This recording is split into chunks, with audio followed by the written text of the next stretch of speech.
তোমার হাতে ওটা কি? ওয়ার্কিং তো ওটা, রোবটটা চলছে তো? হ্যাঁ।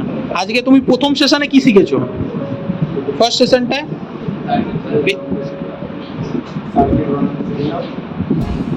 শ্রেণী সমবায়, সমান্তরাল সমবায় শিখেছো?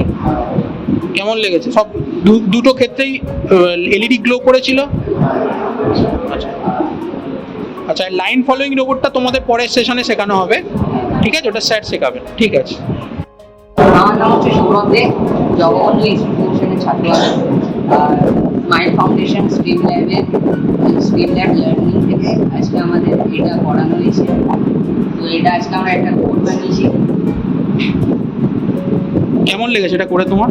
ভালো লেগেছে। আজকে কি কি শিখলে তুমি? আজকে ফার্স্ট সেশনে কি শিখেছো? আজকে আমাদের একটা সিম্পল সার্কিট শিখেছো তো? সার্কিট বানানো শেখানো হয়েছে। তারপরে সিরিজ কম্বিনেশন, প্যারালাল কম্বিনেশন শিখেছো? সেটা কেমন? এলইডি গুলো গ্লো করেছিল? দুটোর জন্যই তো? আর এখানে রোবটটাও ভালো চলছে তো? ওয়ার্কিং কন্ডিশন, ঠিক আছে, থ্যাংক ইউ।